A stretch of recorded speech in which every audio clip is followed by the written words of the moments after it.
C'est toujours avec plaisir que je vous retrouve pour qu'ensemble nous puissions écouter ce que Dieu nous réserve. Ce matin, nous allons écouter sa parole dans Romains 10, versets 16 à 18. Mais auparavant, nous allons d'abord prier pour lui demander de nous conduire lui-même. Seigneur Dieu Tout-Puissant, Père de notre Seigneur Jésus-Christ, c'est toujours avec joie que nous nous retrouvons autour de ta parole, car ta parole donne la vie, ta parole rend heureux, ta parole est tout ce qu'il nous faut pour mener une existence heureuse sur cette terre. Seigneur, nous te prions donc de nous parler toi-même, afin que chacun de nous puisse être bien nourri et recevoir ce qu'il lui faut pour mener une existence qui te plaît.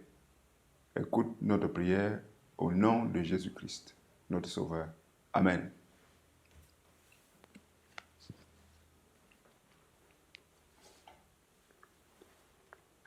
Romains chapitre 16, Romains 10, verset 16 à 18.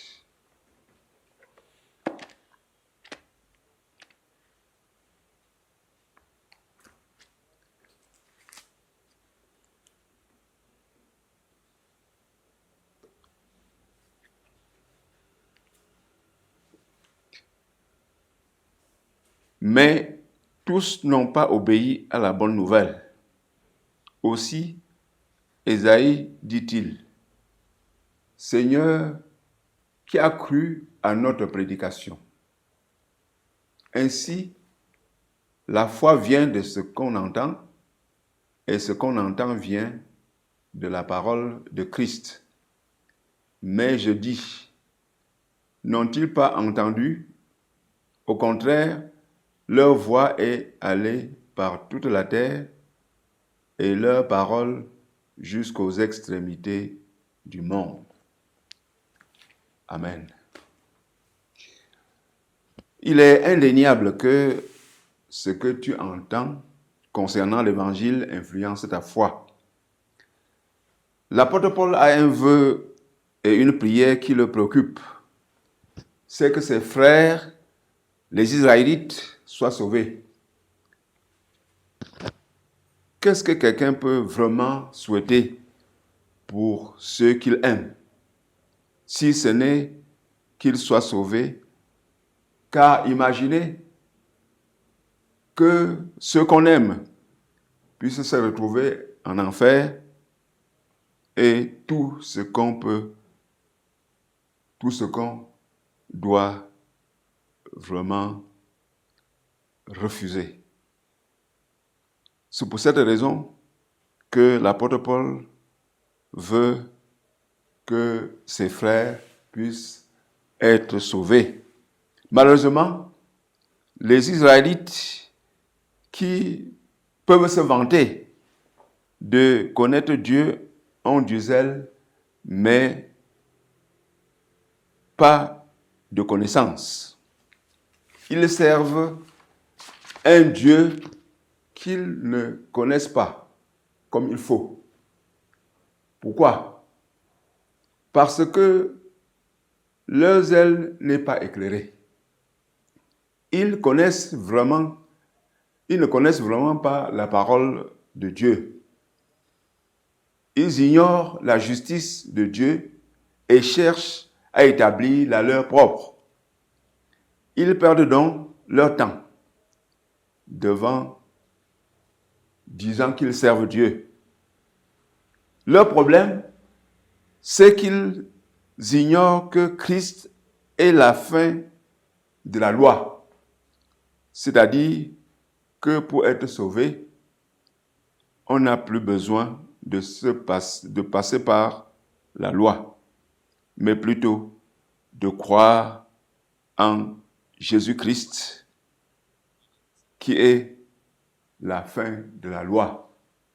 La loi est donnée maintenant tout simplement pour aider ceux qui connaissent Dieu à mieux le servir.